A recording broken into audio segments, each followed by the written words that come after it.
Guys, రీసెంట్గా popular OTT platform అయినటువంటి ఆహాలో మన ధనుష్ గారు లీడ్ యాక్టర్గా వచ్చిన the extraordinary journey of the fakir అనే మూవీ అయితే స్ట్రీమ్ అవుతుంది కదా.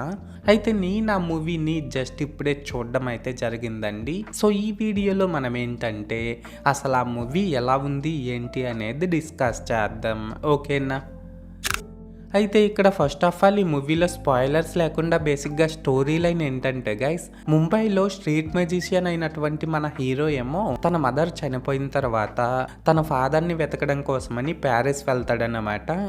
అయితే ఇక్కడ ఏంటంటే గైస్, మన హీరో అలా వెళ్ళినప్పుడు ఆ జర్నీలో అసలు ఏం జరిగింది ఏంటి అనేది మనమైతే మూవీలో చూడాల్సి ఉంటుంది.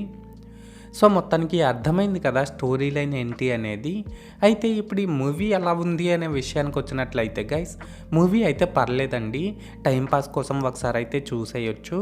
అండ్ ఇప్పుడు ఈ మూవీలో నాకు కనిపించిన ప్లస్ పాయింట్స్ ఏంటంటే, ఈ మూవీలో మన ధనుష్ గారి యాక్టింగ్ అయితే చాలా బాగుందన్నమాట. తను ఎప్పుడు బాగానే పెర్ఫార్మ్ చేస్తారనుకోండి, బట్ ఒక ఫారెన్ మూవీలో ఫారెన్ యాక్టర్స్ మధ్య ఈ రేంజ్ పెర్ఫార్మెన్స్ ఇవ్వడం మాత్రం చాలా గ్రేట్ అనే చెప్పాలి. ఇంకా ఈ మూవీలో యాక్ట్ చేసిన రిమైనింగ్ యాక్టర్స్ అందరూ కూడా పర్లేదండి, వాళ్ళ క్యారెక్టర్స్కి తగ్గట్టు వాళ్ళు బాగానే పర్ఫార్మ్ చేశారు. అలాగే ఇందులో సినిమాటోగ్రఫీ అండ్ ఫారెన్ కంట్రీస్ యొక్క విజువల్స్ ఈ రెండు చాలా న్యాచురల్గా సూపర్ ఉన్నాయి. లాస్ట్గా ఏంటంటే గైస్, ఈ మూవీలోని బీజిఎం కూడా పర్లేదండి, బాగానే ఉంది. అండ్ ఇందులో ఎలాంటి అడల్ట్ కంటెంట్ లేదు కాబట్టి దీన్ని ఫ్యామిలీతో కూడా ఫ్రీగానే వాచ్ చేసేయచ్చు అన్నమాట. సో మొత్తానికి ప్లస్ పాయింట్స్ విషయానికి వచ్చినట్లయితే ఇదన్నమాట మ్యాటర్. అండ్ ఇప్పుడు ఈ మూవీలో నాకు కనిపించిన మైనస్ పాయింట్స్ ఏంటంటే గైస్, మన హీరో వాళ్ళ నాన్న కోసమని ప్యారిస్కి వెళ్తాడు కానీ అక్కడికి వెళ్ళిన తర్వాత తను దేనికోసం వెళ్ళాడో ఆ పని చేయకుండా ఇంకేదేదో చేస్తూ ఉంటాడు.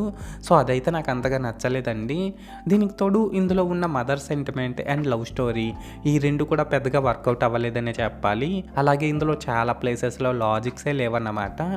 లాస్ట్గా ఏంటంటే ఇందులో సాంగ్స్ నాకైతే అస్సలు నచ్చలేదండి. అండ్ కొన్ని ప్లేసెస్లో డబ్బింగ్ కూడా సింక్ అవ్వలేదు. సో మొత్తానికి మైనస్ పాయింట్స్ విషయానికి వచ్చినట్లయితే ఇదన్నమాట మ్యాటర్.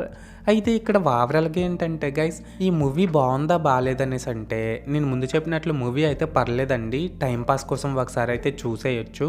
అండ్ నేను ఈ మూవీకి 5కి 2.25 రేటింగ్ ఇస్తున్నా. సో మీరు కూడా ఒకవేళ ముందే ఈ మూవీని చూస్తున్నట్లయితే మీరు దీనికి ఎంత రేటింగ్ ఇస్తారో అది కామెంట్ సెక్షన్లో చెప్పేయండి, మర్చిపోకండి. This is Lokesh signing out. జై హింద్.